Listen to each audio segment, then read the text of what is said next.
Welcome back, everybody, to Zlatan's Fight Picks. Today we will go over the fights for December 2nd, Dariush versus Tsarukyan Fight Night. So let's start. As usual, we will go over the fights from the first fight to the main event. So let's start with the first fight of the night. First fight, Veronica Hardy versus Jamie Lynn Horth. Jamie Lynn Horth is from Vancouver, she's a Canadian girl. Would have expected her to be on a Canadian card, but I guess they want to get her in there quicker. Veronica Hardy, 5'4", 64-inch reach, 7 wins, 4 losses, 1 draw, 28 years old. Jamie Lynn Horth, 5'7", 67-inch reach, 6 wins, 0 losses, 33 years old. Veronica Hardy, younger fighter, got a lot more experience than Jamie. Jamie is going to be the far larger fighter. I think Veronica Hardy's used to this. I don't think she's really large for the division. She's always seems to be the smaller fighter. She's very tenacious. She's quick. She's got good striking. She's good on the ground. Um, you know what? Overall, she's a good fighter, and I think she really improved. She beat what's that girl's that Brazilian fighter. I was just thinking about her. Anyways, Polyana Viana, where Polyana Viana was a larger fighter, not as large as Jamie, but she was expected to take her to the ground and beat Veronica Hardy. Veronica Hardy ended up reversing the position and getting her in an armbar. So she's very tricky on the ground. She's very talented. And she fought Juliana Miller last time, and she looked really good. And I don't know if it was so much how good she looked as how bad Miller looked, um, and inexperienced. So I went kind of back and forth on this fight. It was really kind of a 50-50, but the more I thought about it, the more I think, you know what? Jamie Lynn Horth is very cerebral. She's very smart. She's methodical. She's strong. She's big. She's moving down in weight. She's going to be really large for this weight class. I think Veronica Hardy is going to have some good moments at the beginning. She's going to be fast. She's going to be in and out. She's going to be landing. But I think as the fight goes on, Jamie Lynn Horth will keep her at the end of her punches and her kicks and be able to win this decision. So my pick is going to be Jamie Lynn Horth, the Canadian girl. Moving on, and it's probably going to be by decision. So moving on, Wellington Turman versus Jared Gooden. Wellington Turman, 6 foot tall, 72-inch reach, 18 wins, 7 losses, 27 years old. Jared Gooden, 6 feet tall, 77-inch reach, 22 wins, 9 losses, 29 years old. Again, went back and forth on this one. You know what? Jared Gooden's a pretty good fighter. He's very durable. He's kind of switched up his style. Where he has more hands down, good head movement, but he does have good head movement. He can take a great shot. He can get up off the ground. He's got good takedown defense. He's very well rounded, a really good journeyman, a good test for anyone. Hard to get out of there.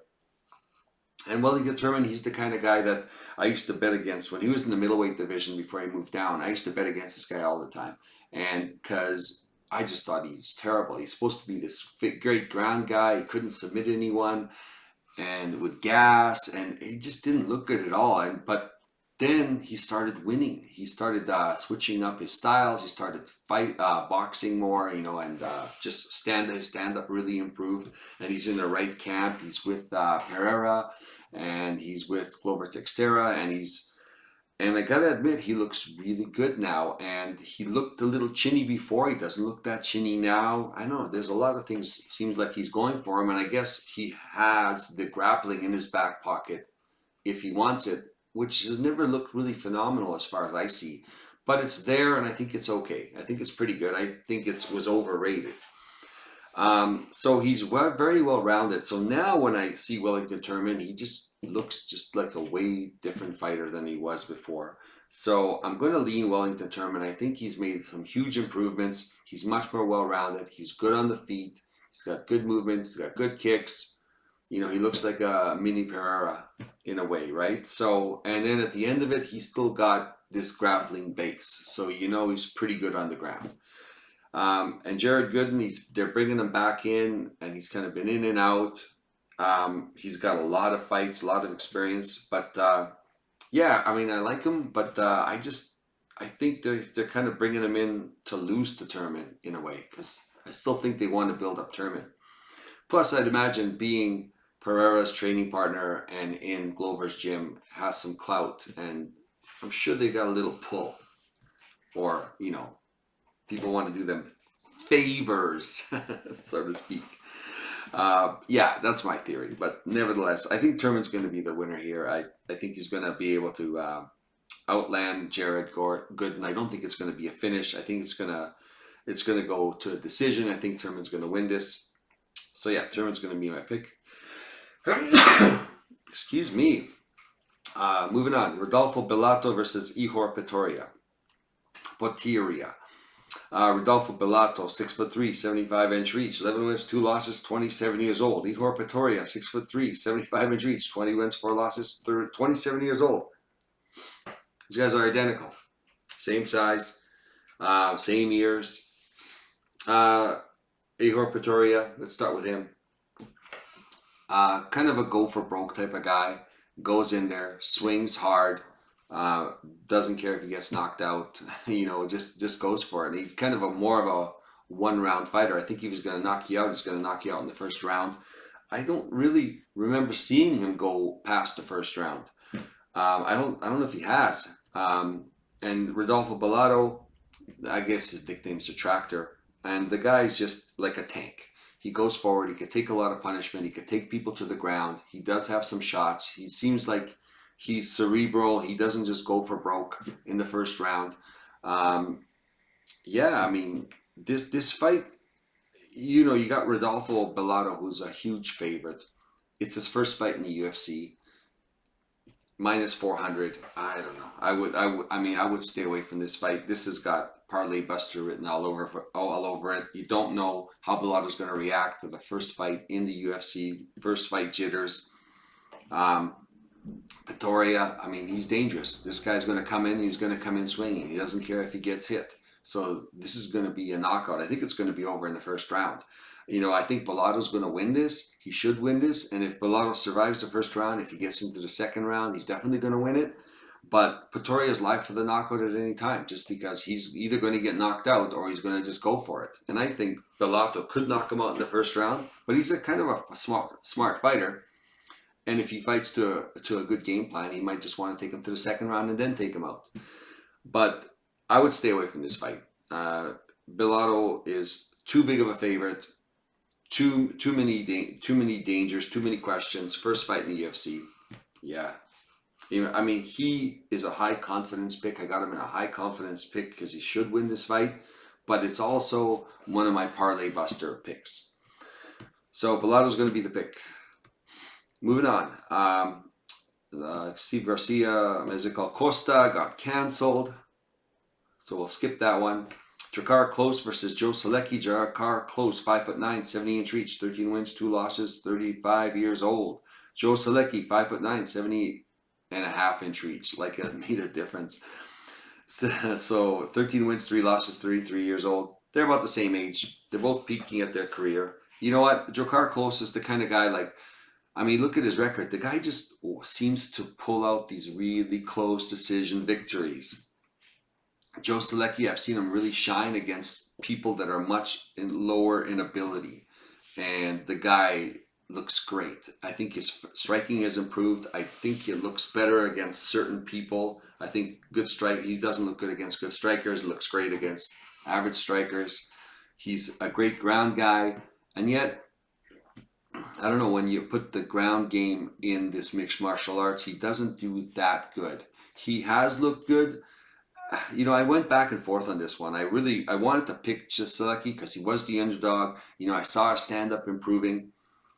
But Drakkar Klose is just a strong, tough guy. Like, if you ever look at how he fights, I think he's stronger than he looks. He doesn't look that strong, doesn't look that ripped, but you know what? He's got a good cage push. He controls people, and he's hard to submit. I mean, he puts himself into submitting situations, but he seems like he always fights out of it. And that's dangerous against a guy like Joe Solecki. But I also see that Joe Solecki I haven't seen him really, I don't know. I shouldn't say submit high level guys because I think he submitted Miller. I think it was. He beat Miller.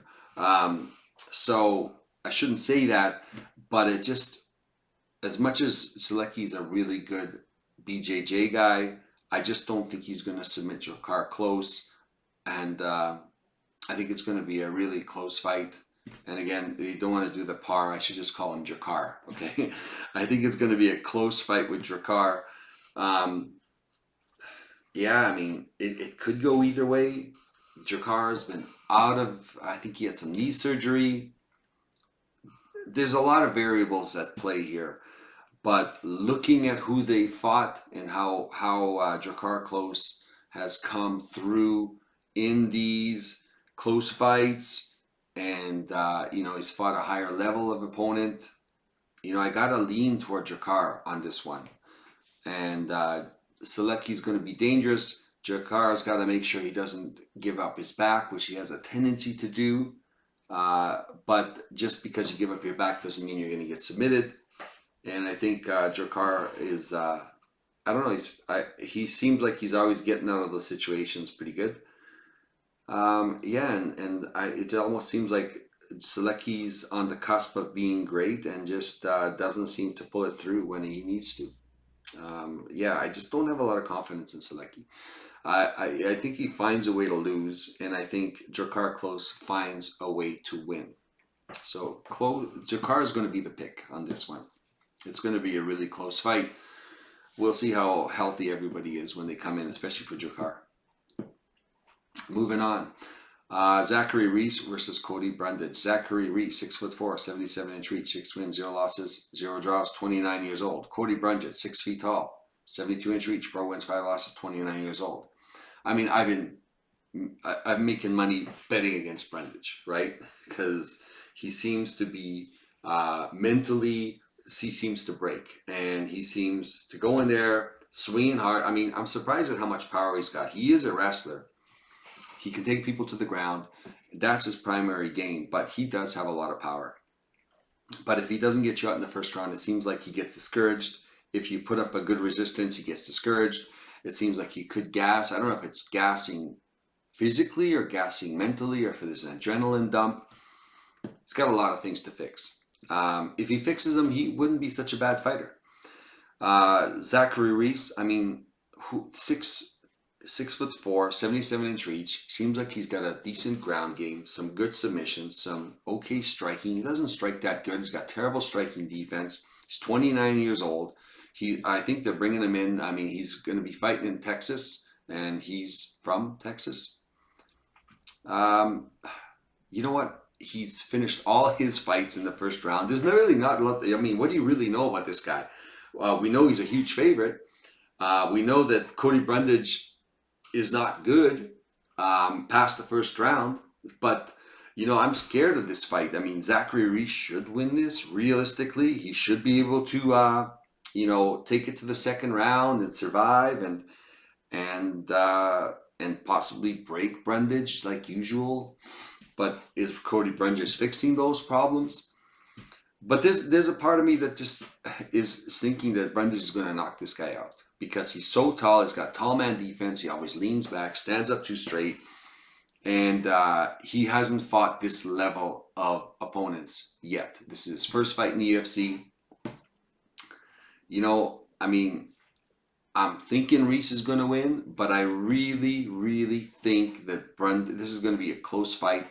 Brundage is really live to knock this guy out because we have not seen this guy take huge power shots. Cody Brundage has got a lot of power. He can knock people out. And in the first round, if Cody Brundage gets it goes into the second round, then I think he's going to lose. But I think he's really live for the knockout in this one. I'm thinking Reese should win, but I just have this gut feeling that Brundage, through some miracle, is going to knock this guy out. And that's just the feeling I have. So I've got it really low on the confidence scale. I got it right at the bottom. It could go either way.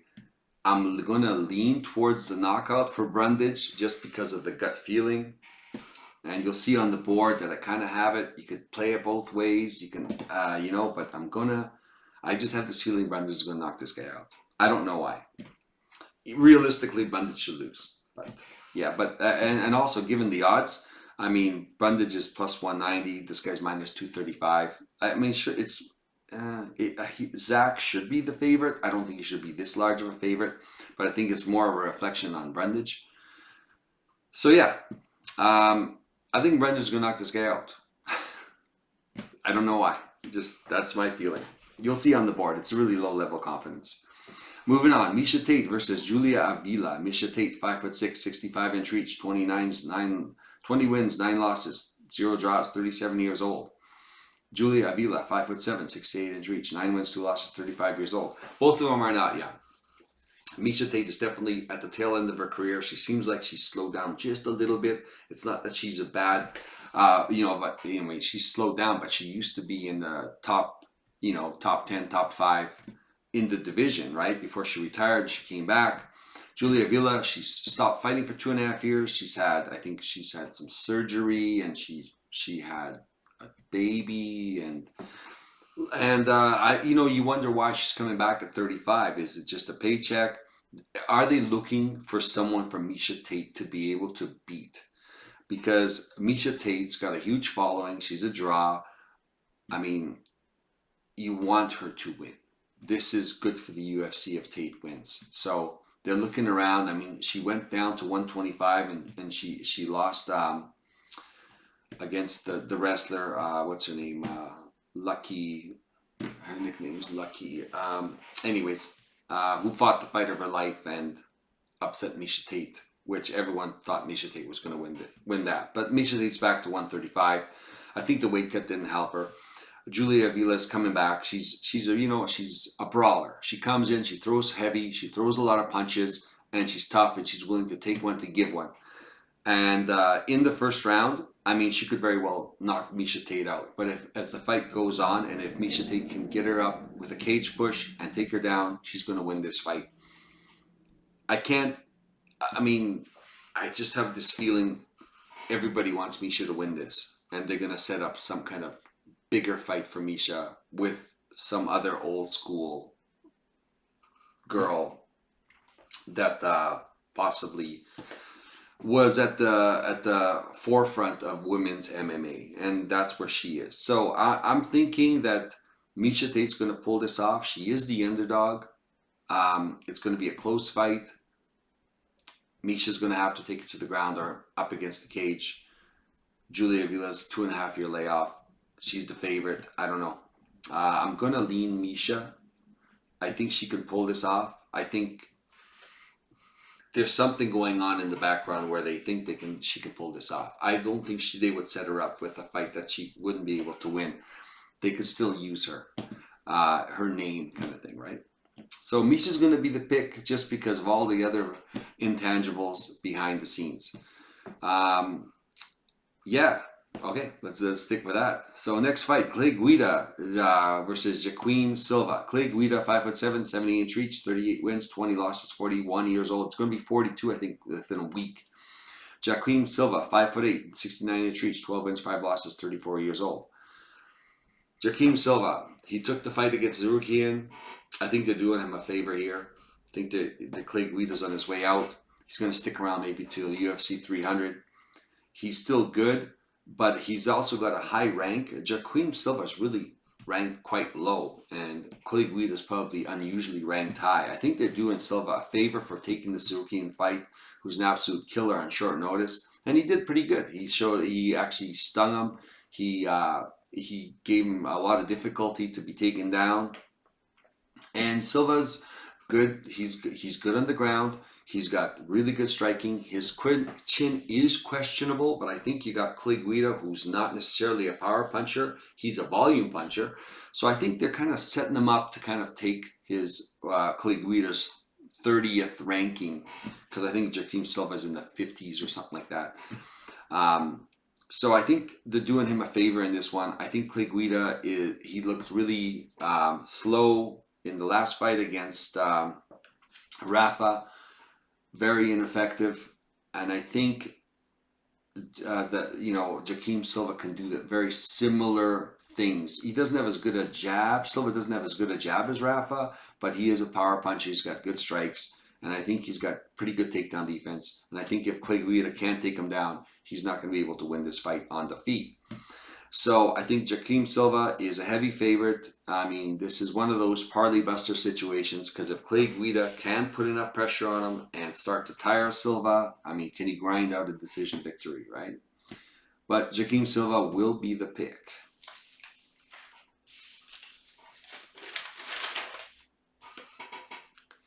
Moving on to the main card. I don't know if that they've shuffled some stuff around, but we're on the main card now.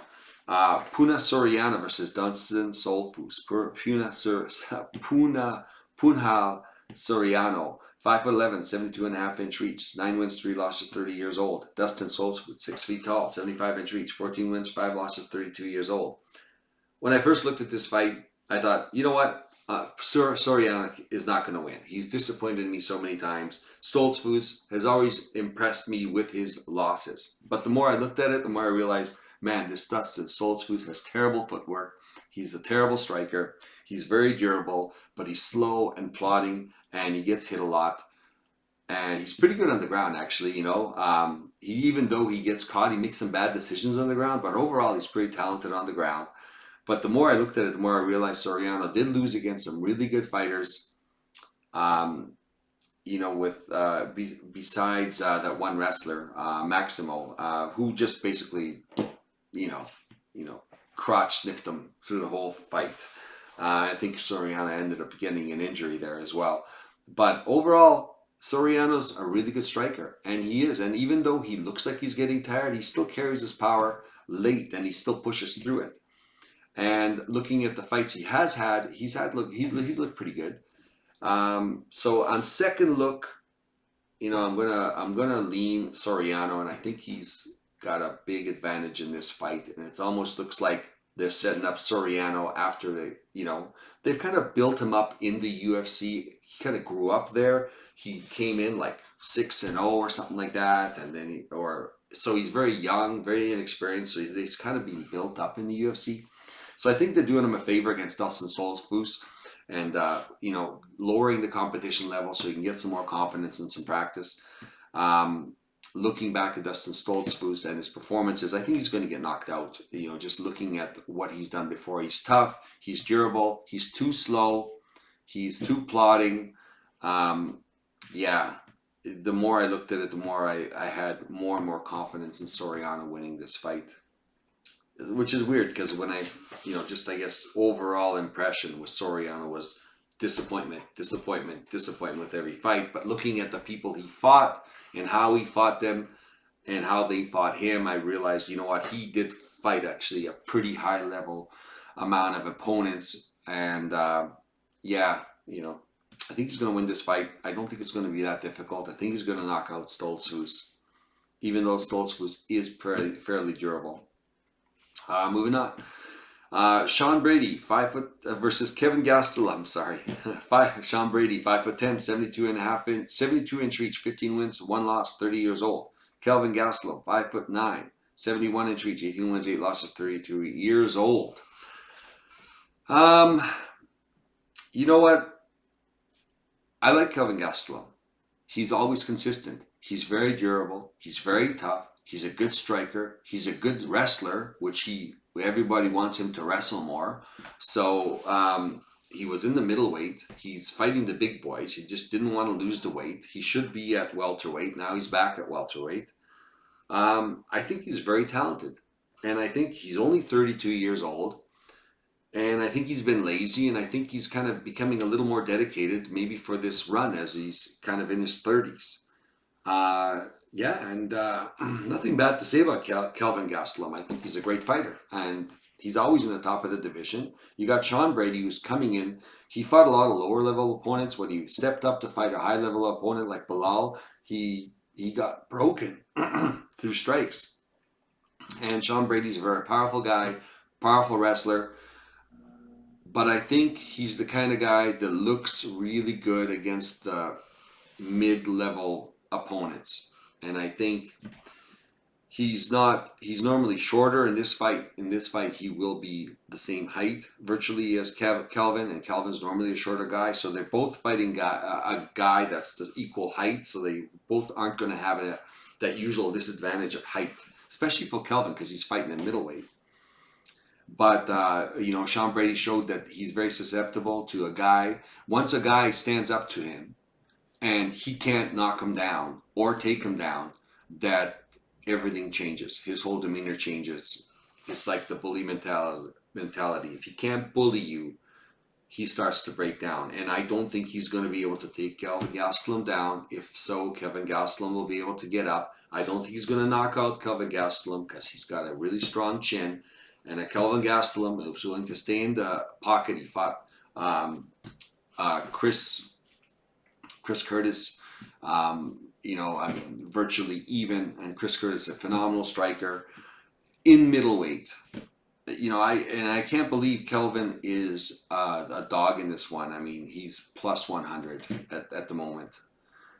I can't see Sean Brady winning this. So high degree of confidence. Kelvin Gastelum, he's an underdog. I mean, I don't know what the bookies are seeing here. I mean, famous last words. We'll see what they're seeing. Maybe I'm all wrong, but yeah, Kelvin Gastelum, high degree of confidence. He's going to be able to break down Sean Brady. Sean Brady's not going to be able to impose his will on Kelvin Gastelum unless there's a problem with the weight cut that we don't know about. Kelvin Gastelum should win this. I don't think it's going to be that. It's not going to be easy, but how can I put it? It won't be easy, but it'll look easy in the end. And it'll be like, oh man, it's obvious. Yeah, Kelvin Gastelum's going to be the pick. Second, not the main event, co-main event, I think. Rob Font versus Deiveson Figueiredo. Rob Font, 5'8", 71.5-inch reach, 20 wins, 7 losses, 36 years old. Deiveson Figueiredo, 5'5", 68-inch reach,